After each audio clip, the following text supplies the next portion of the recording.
Hi there, it's Woochia and... Whoa, hold on. Alright, so I'm Woochia and I've been away for quite some time. The last month has been a little bit busy for me. I haven't been able to do as much videos as I wanted to do. The first reason was my job, and that's something I don't talk about a lot here. My job is to do videos for other people, mainly charities, and that's something that I like a lot because it allows me to be aware of amazing projects that are happening around the globe while participating in a small way, doing something that I love, And that's something that basically took all the time I had to do video this last month. Last month I also released my EP, Travel, that was quite well received by some critics. That's a soft and melodic techno that you can still listen for free on Spotify or in my Bandcamp. And I had some pretty good reviews, so I'm pretty chuffed about that. That's very cool. And now I'm looking forward to making a sequel for it. I also worked on another musical project with my mate Ebde, who lives in France. I don't want to tell too much about it before it's finished, but it will be more fast-paced, heavy trance music. And that'll be quite funny. And that will be part of a collective we just launched with our friends Beluga, which is called the P.A.V.E. The party for annihilation of life and hope. Our #1 enemy are plants. Plants are vicious. Plants are dangerous, and most of all, plants are alive. We're just a bunch of okay guys making electronic music and having a lot of fun.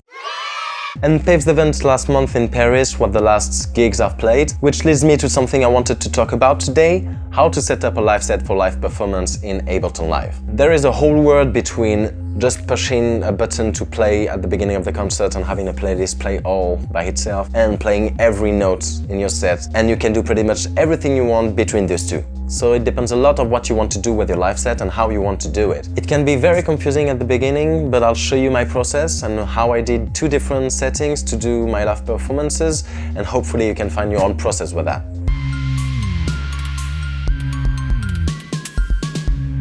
So the first step you want to do is to export your song in different stems. The stems are like groups that will gather different tracks of your song, and by exporting your song by stems, you keep the structure of your song where it rises and drops. The number of stems you'll need will really depend on the machine you're going to use in your live performance. For instance, I use the APC40, which has 8 tracks, so I'll use 8 stems for that. The first one will be for the kicks, the second stem will be for the snare, the third one for the hi-hats, the fourth one will be for the basses, the fifth will be for the leads. Then I'll use the 6th one for the pads or the sound that will be in the background. The 7th one will be for some voices, and when there is no voice in my song, I will instead put some extra rhythm patterns in there. And the last one, the 8th one, will be for some effects. Basically, it's more the risers. Don't normalize when you export your stems to keep the same relative volume between your tracks. Having these stems exported separately will allow you to use effects on these elements separately, but it mainly allows you to mute or play only certain elements to make different build-ups. And that's why I like to split my drums in different layers, like kick, snare and hi-hats. That way I can remove only the kick when I want to remove it, or like have only the snares or only the hi-hat. Step 2. What you want to do after that is to slice your song into different parts that can be played in loop. Whether these loops are very long or very short is totally up to you, but this will determine the structure of the song in your session view. Step 3. What you want to do there is to copy each loop into the session view. In the session view, each line is called a scene and is basically a loop of your song. The handy thing is that you can play a whole scene just by pressing the button at the end of the line. On the APC40, I have a button that is a shortcut for that, but you can assign this function to any button of your controller. I'm sure there is an automatic way to copy your loops from the arrangement view to the session view, but I don't really like that. And that's because, and this is my first top pro tip, you want your project to be as light as possible with the less and shorter audio files as possible.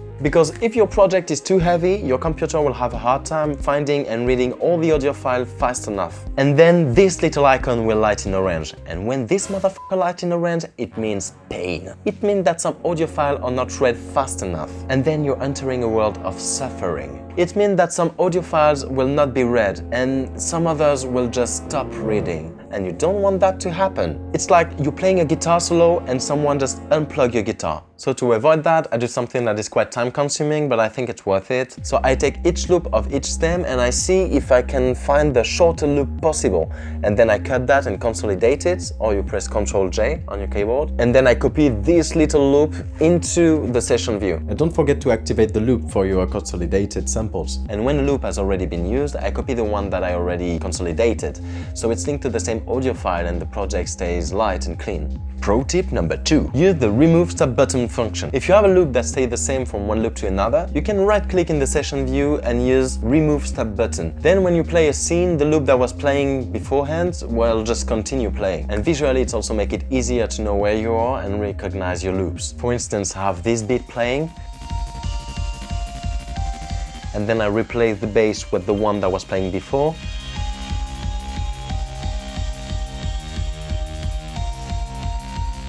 And then when I play this scene, the bass will just go on.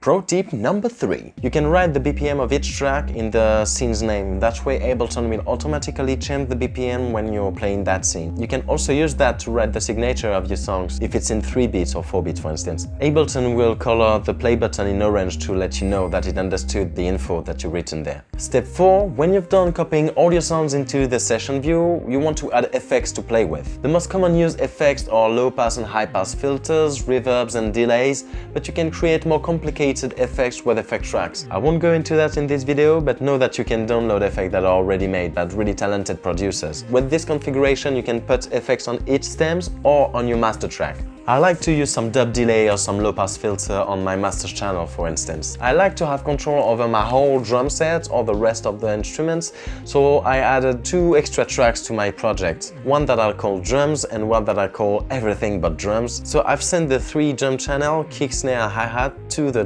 drum track, and I've sent all the rest to the everything but drums track. Then I click this in button on the drums and everything but drums track so I can hear the sound that are coming into those tracks.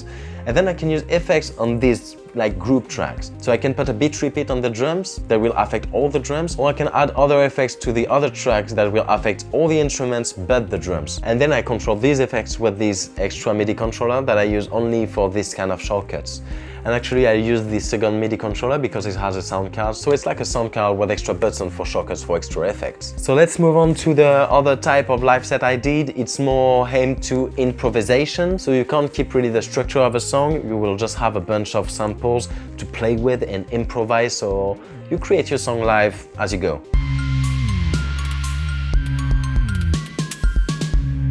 I find this a little bit more stressful to play with because you can't really rely on a structure that you've written beforehand, but it's kind of funnier and feels a bit more organic as you have more freedom and you play more with your songs, and it's easier to have a light project as well. This is kind of a free-for-all domain, everyone do as he wants, but here are some tips that you might find useful. I like to keep these drums and everything but drums track because it's something really handy to have, and I keep some tracks to still have a lot of samples to play with. I feel these samples here needs to be a bit more samples that stand out a bit more, except if you want to have like one track dedicated to the sample that will just play in the background to add some texture. But I find it easier if you have some sample that can just stand out just by themselves, so you will have more room to improvise around that. But for the drums, I like to have a little more flexibility. For example, I like to have some patterns to play with the kick, but I like to be able to change the kick that will play these patterns.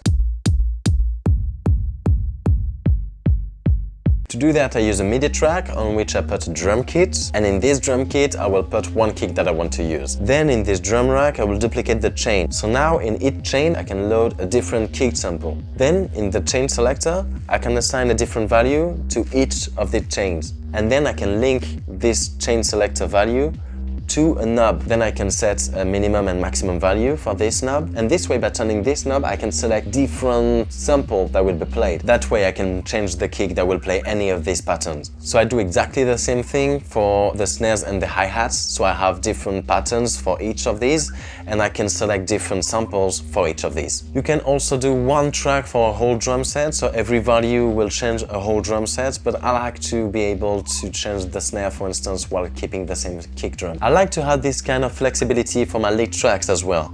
So I did kind of the same thing. I keep few MIDI tracks for my lead instruments. In my case I took something that sounds like a TB303 that I've put inside an instrument track, so I could link different parameters of this instrument to the macro knob of this instrument track. So I could play with this parameter live while the pattern was read. In the chain, I've also added an effect track with 3 channels. In the first one, there will be a MIDI pitch effect that will play every note in the pattern 1 octave higher. In the middle channel, there is no effect, so it's just the notes that are in the pattern that will be played. And in the third channel, as you guess, it's just a MIDI pitch effect that will play every note 1 octave lower. So with the same kind of chain selector trick, I've linked this chain selector value to a macro knob of the instrument track, so I could select the octave of the pattern on the fly with this knob. With this kind of setup, it kind of mimics the analog way of playing with instruments. When you play with analog instruments, you just play patterns, or you can write patterns and then you play with the tone live. Except with there, we can save as many patterns as we want, as we have